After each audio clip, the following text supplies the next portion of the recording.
We're not getting any authorization for that to be publicized whatsoever. Well, legally, we are not. That is the law.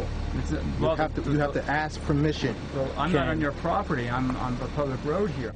I know the FBI and Homeland Security are monitoring groups like al-Fuqra very closely, but it's amazing to me that this story just hasn't gotten out, and the media hasn't even begun to uncover what's being taught in these compounds and where Muslims like this get their ideas.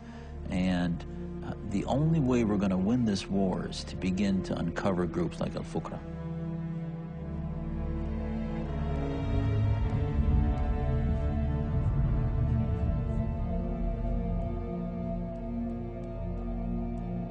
We've already seen in Europe a number of severe terror attacks. The explosion blew the top deck apart, the roof was sheared off.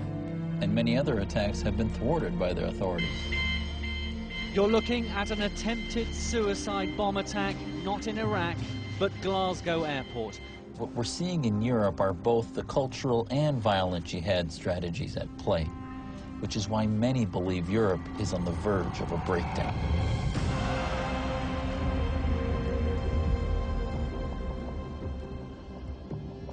Britain is in a state of denial, as is much of Europe, and to a certain extent America too. A state of denial about the nature and extent, but particularly the nature of the threats that we're up against. We are not Muslims living within the UK who are simply here to integrate and become part and parcel of democracy and freedom and adopt these values. Rather, what we hope to do is to engage within British society, to call to the sovereignty of Allah subhanahu wa ta'ala, and one day, inshallah, implement the Sharia over man-made law, and inshallah over Downing Street and Washington itself. A recent survey of Muslims shows that 30% would rather live under Sharia law than democracy. 28% would like to see Great Britain become an Islamic state, and an overwhelming majority, 81%, consider themselves Muslim first and British second. A very significant proportion of British Muslims do not accept the terms of settlement accepted by all other immigrant communities, which is that when in Rome, do as the Romans do. When in Britain, you observe British law. You don't expect British law to change to accommodate Islamic law. On the contrary, they do expect British law to change to accommodate Sharia law, and that is the big difference. Rather than the Muslims adopting British values, why you not adopt our values? Why you believe that the British values are superior over the Islamic values? This creeping Sharia is the biggest threat to Western freedom. These small incremental concessions that you make for so-called multicultural reasons are regarded by the other side as enormous victories. And Piglet on your desk is no longer acceptable. And the Burger King ice cream swirl is no longer acceptable. And the shirt that the Milan Football Club wears when it plays games is no longer acceptable. I think those kind of concessions, the concessions made in the Danish cartoon case, they all go the same way. A non-Muslim exercises his right of freedom of expression. He does something that would be regarded as perfectly normal. And the Muslims object.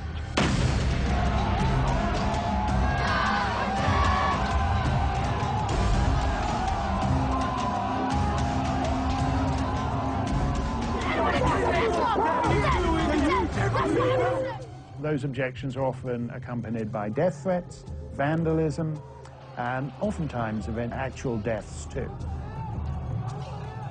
How does the state react? The state generally reacts the same way, by regretting that the original non-Muslims ever did anything in the first place, and calling for us to all be more considerate about where we draw the line. Across the Arab world, there's been outrage at the publication of cartoons of the Prophet Muhammad. The Prime Minister of Denmark has appeared on Arab television in a desperate attempt to calm the situation. It's all very moderate, moderate, moderate. But what it means is that you're drawing the line tighter and tighter and tighter around your own freedom of expression. When you call out for the silencing of cartoonists or for censoring the press, then you are touching on fundamental freedoms that we all believe in. Muslims don't want to see representations of Muhammad. That's fine, good for them. But I'm not a Muslim. And if I want to draw Muhammad, I don't see why I shouldn't be allowed to. Insulting the Prophet is obviously an offense. But in the past, Islamic law was only concerned with such offenses in Muslim countries. Whatever happens in the lands of the infidels outside the jurisdiction of a Muslim state is not the concern of Muslim law. The only explanation I can think of is that they now consider you're a part of the House of Islam. All these incremental things are actually the real battleground and where we'll lose this thing.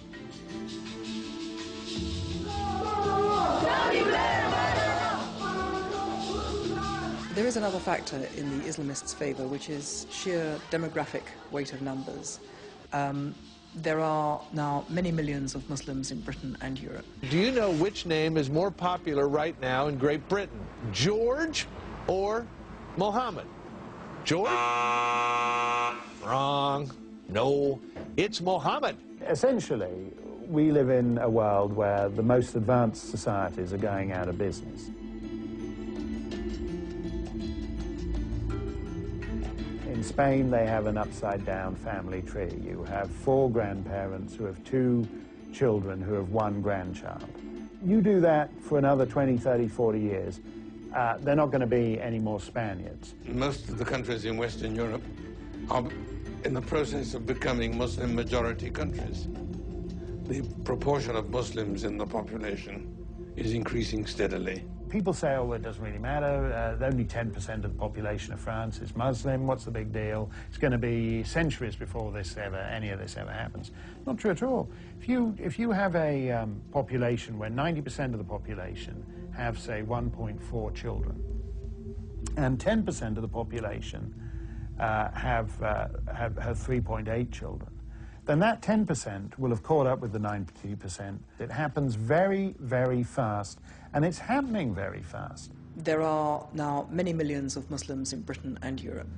And the point about these communities is that unlike other immigrant communities, they don't wish to integrate and they don't integrate. They kind of reinforce themselves as insular communities. We believe Islam is supreme. We believe Islam will dominate.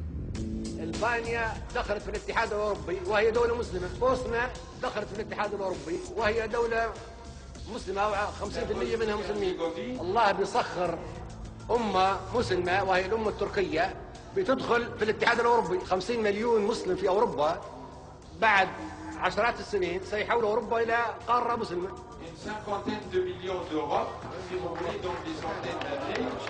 They do see the fertility rate as a key element of conquest, as they put it.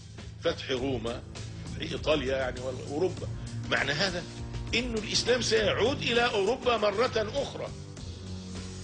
هل من ضرورة الفتح أن يكون بالحرب؟ لا، ليس من الضرورة. هناك فتح سلمي. This is a form of subtle threat that you cannot ignore. It grows gradually, and the moment you recognize its existence, it's like cancer. The moment you recognize its symptoms, it's usually too late. Europe, I think, is already a lost cause. And as time goes on, America will be endangered. You know, many have said that, well, American Muslims are much more assimilated and we don't have as much of a problem. I think that we're just a little behind where Europe has already gotten to.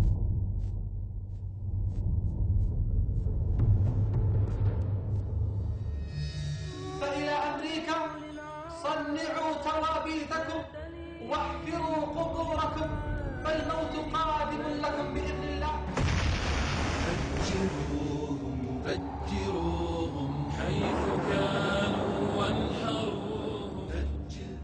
One shouldn't discount the possibility of absolutely horrible, destructive terrorism. This has always been the nightmare scenario. Most people thought the risk of a massive explosion caused by a nuclear device went away with the Cold War. But according to the head of MI5 today, it remains a possibility. The risk is that a group like